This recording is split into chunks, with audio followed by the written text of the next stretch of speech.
Hi. So this is me again in my garage trying to make the video about my stick radio, the Radiomaster Zorro that I use on my crawlers. This is going to be a very long video, I suppose, so maybe I'll cut it in two parts, maybe not. Anyway, I thought it would be a good idea to give you an introduction of why did I start with stick radios. Actually, I didn't. I started with a pistol radio because when I first got into crawlers, I got RS10, Red Cat RS10. Came with a pistol radio. After that, just a few months after I found out about RCC, the forum, I started reading more and more, and I soon saw that what I really wanted to do was not for the RS10. So I started building a Bully 1, and with the Bully 1 I got Spectrum DXR3, DXR3R, something like that. I still have it somewhere there.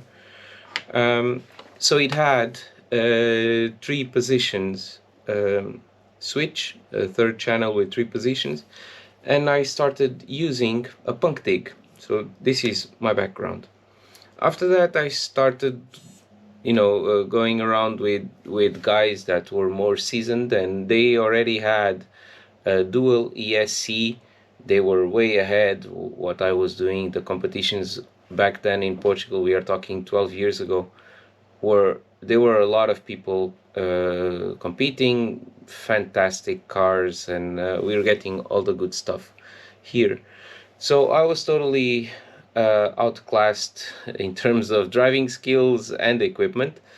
So when some guys were already running stick radios, and when I made the decision to go dual ESC, I just it was cost effective to go to a stick radio.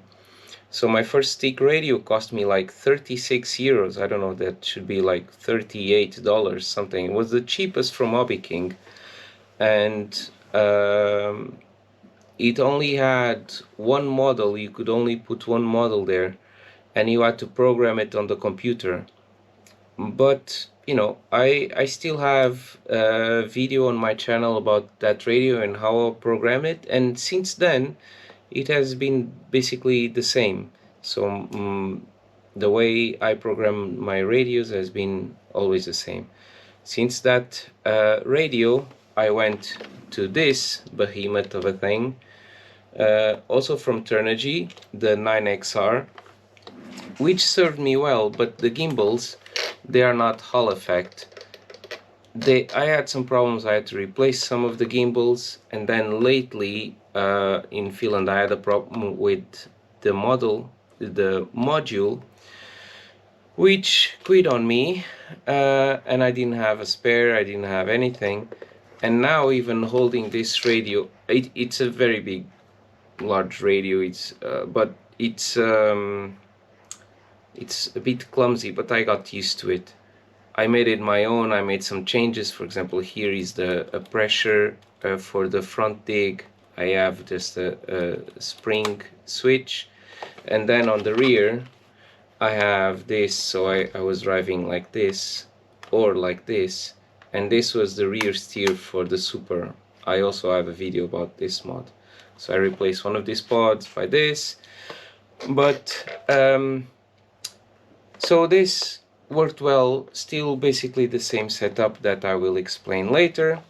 And I think was about last year, a friend of mine, he showed me the Radiomaster Zorro, which, I mean, the first time that I grabbed the radio, I thought, well, this is really nice. So this is my spare one, is the red. The black is my main car, my main radio. Also has a support for the GoPro, and this is the radio that we're going to do like dog that we're going to make this video about, how to program it and how do I run it. So yeah, this is a brief history. Basically I went to sticks because of cost. I didn't want to spend 200 plus euros on a Futaba. So yeah, that's it. Let's go dive deep into the radio. So with my little assistant here, continuing to talk about the Radiomaster Zorro now, a bit more specific, and continuing with costs. So this radio costs around somewhere between $130 to $160. I have the basic version. There is a fancy version where the gimbals are all CNC aluminium, all metal, no plastic, but these are still Hall effect. This means that there is no, to detect the movement, it's a Hall effect, there's no contact, because the old ones from my Turnigy 9XR, they are potentiometers that actually scratch the surface, so they have wear. These ones, in theory at least, they don't have wear. Ball bearings everywhere. And people ask me, like, okay, what do I have to do to have spring on both sides? Because you see I have return to center and everything, and it's one of the best features of this radio.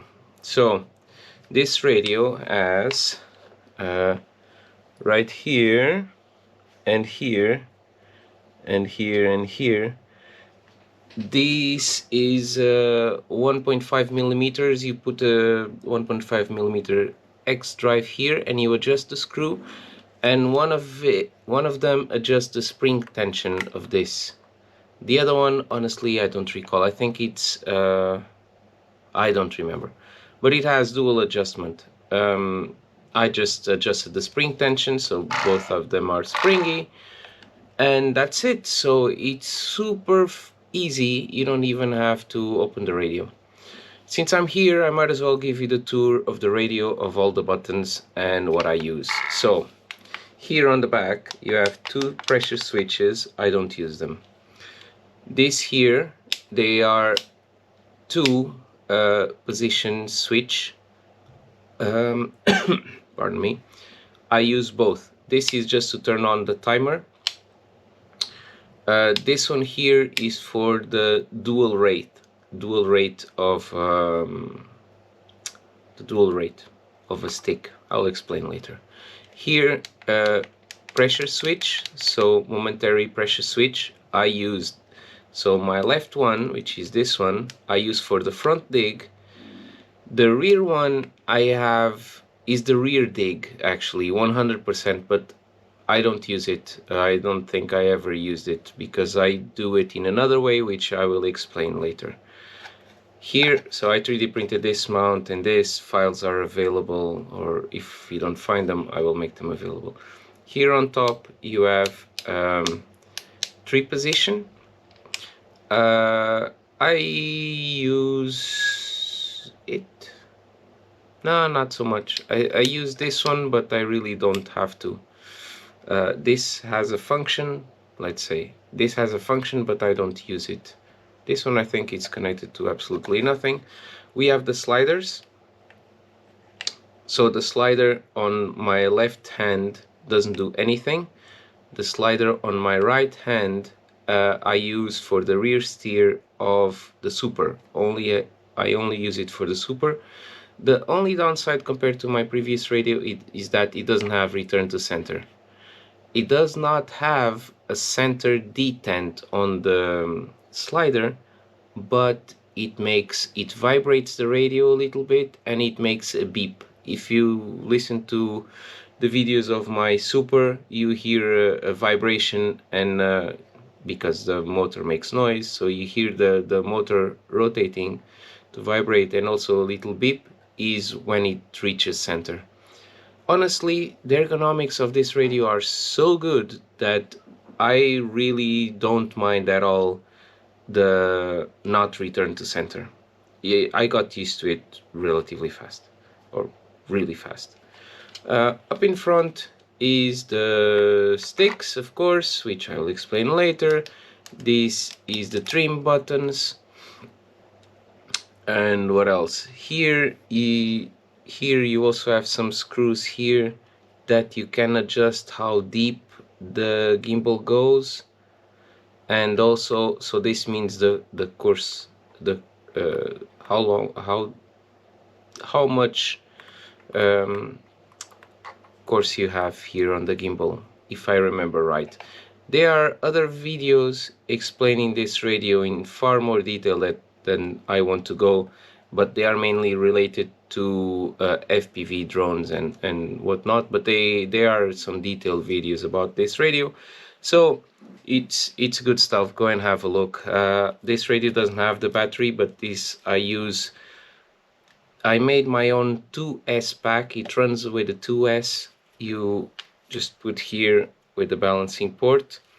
I made my own pack with using two lipos, the 18560 lipos, you know, the big ones. I had them at home from an old laptop battery, and that's what I use. I just have one pack. I should make another one. And that's it. That's the tour of the radio. You can have the batteries, these parts, they go down, and you have smaller batteries, but they are quite small. They are relatively expensive, and I had the other ones at home, so I didn't want to spend the money, basically. And they last longer because these ones are about half the size, I think, so they don't last so long.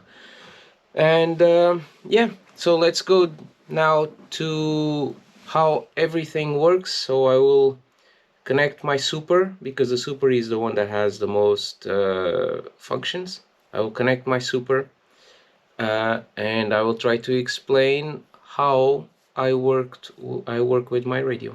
Okay, after that we'll go into programming. Okay, so I hope that everything is in line, everything is working, everything is focused, all the 3 cameras, and let's try. So the first thing is how my setup works. I put here elevated throttle, aileron, and rudder, just as a reference. We will talk about this later. First, let me show you how it works. So, on the elevator, I have a mix, and you will see here, so this is channel 1, 2, 3, 4, 5, 6, 7, 8 here. So you will see channel 2 and 3 going together, and you will see both axles moving forward.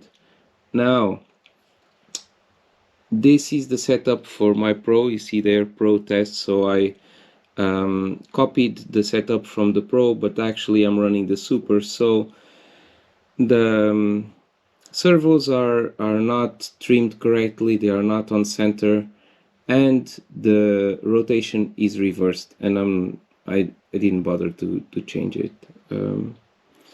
So I go forward, which is here, and you'll see the wheels rotating backwards, so never mind that, you know. So here, full throttle, and then reverse, and you see both of them moving forward, reverse. So this is channel 2 and 3 going together with the mix. Front steering is here, channel number 1. Okay, very simple. So for the Pro, basically you use these 3 channels, and here the steering. For the Super, there is a slider on my right index that is here, does not have return to center like I mentioned, and this controls the rear steer, and you can hear a beep and the sound of a vibration when it goes to center. So steering is here. It's really convenient, so I have no complaints. I got used to it relatively fast, so yeah, it was okay. So I have a mixing. Now this is the simple stuff. Let's go down to the deep end. So first, dig. How do I do a front dig, which is the one that I use the most? So I have throttle, moving forward or rear, doesn't matter, but the wheels are moving backwards, but I'm throttling to the front. Front dig is this pressure switch on my left index. See? Is an on-off switch, like all or nothing, 100% dig. So yeah, this is simple, dig. Now for the to complicate a bit more, I have on my right stick, I have the front steering, but also up, and so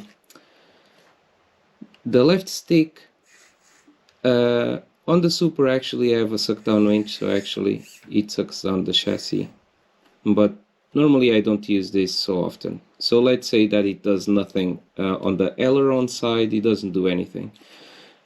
Just front and rear is what mainly it controls throttle inputs. That's the main thing that I do here. On my right one I have the steering, but here I have a percentage of control of the rear motor, okay? And I have a dual rate, so I can control more or less depending on what I want. And you will see there on channel number 3 the input. So I'm going to put on the stick 100% forward, and you see the rear motor just moves a little bit. So this is forward, and backwards I have even less. And you see it's making the sound, but it doesn't move. But it's there, it creates tension, but it doesn't move. So this is on the lower setting, and then I flip on my right index. I have a switch here on the bottom. I have the high setting, so low setting, high setting. It's a dual rate. Basically it increases the amount of control, the percentage that I have. So now I can accelerate more, and when I go back it actually moves a little bit. So on my Pro I use 99.9% of times the setting on the low value. So I can never make a reverse by accident. But what this does is I'm going forward, okay? So both axles rotating at the same speed. And now I go down, and you see the amount that it just drags. It's enough. It's not enough to make a reverse, but it's enough to make a huge difference on your overdrive and underdrive. And because the percentage is small, I have a lot of definition of feeling. I can fine-tune it a lot. And the same as in going forward. So I go forward and I do this. So this is why I was saying that I never use the rear burn 100%, because normally what I do, I am like this, and then I just increase,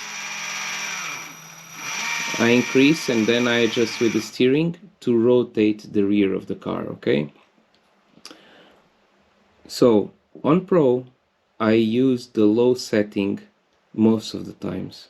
On Super I flip the switch and I use the high settings, so I have more throttle and also reverse.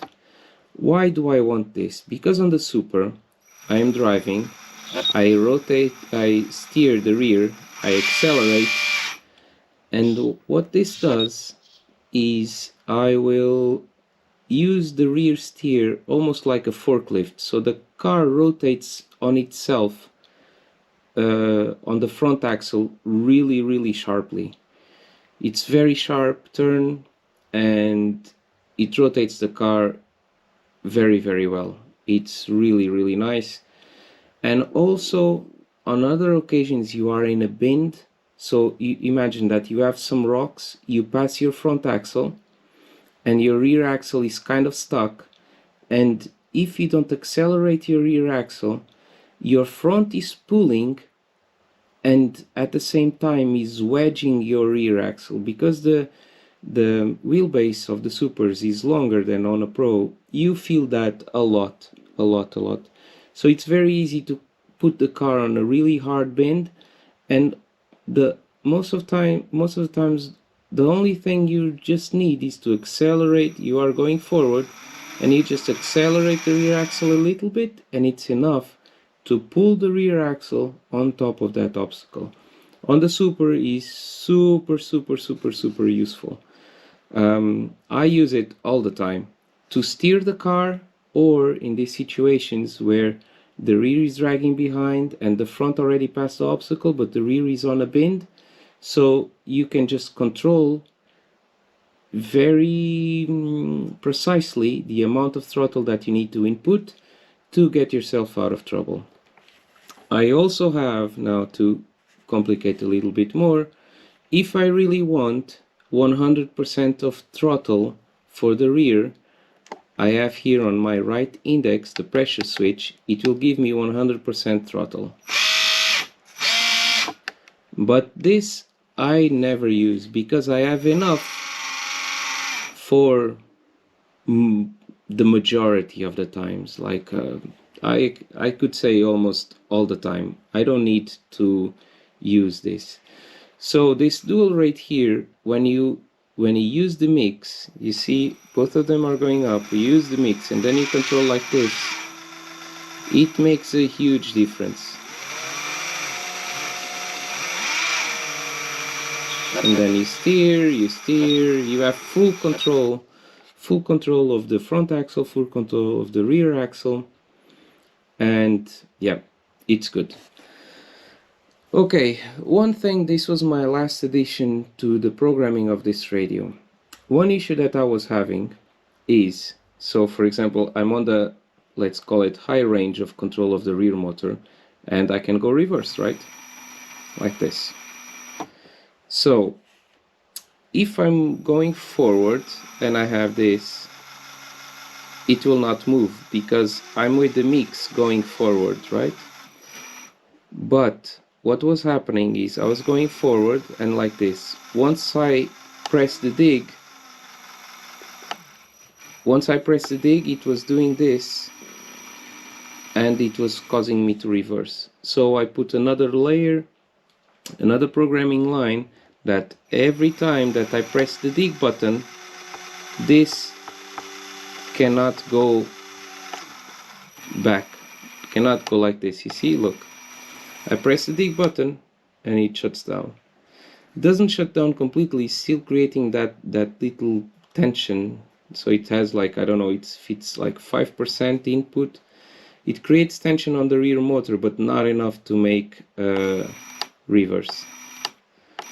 So this was it solved the problem that I was having for the last few years on my last radio, and I never figured out how to solve it, and on this radio I did. So I'm quite happy with that.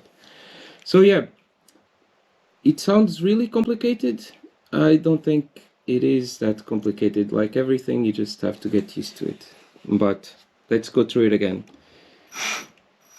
Accelerate both axles. Here you control, this is on the high, let me put the low range, it's easier. Here you control the mix of the rear motor. Steering, front steering, rear steering on channel 6. That's basically it. And then 100% dig. Another thing that I forgot to mention, and this I use from time to time, it's useful. So I'm working the front of the car with my dig on, and you know, steering and whatnot, but sometimes I want just a little bit of rear motor and I can still do it just with this. So it's still on the dig. I cannot go reverse, but I can go forward, which sometimes it's useful. when I'm out of the dig, you know, I can control both. So yeah, this is how it works. And then let's go deep into the programming side of it.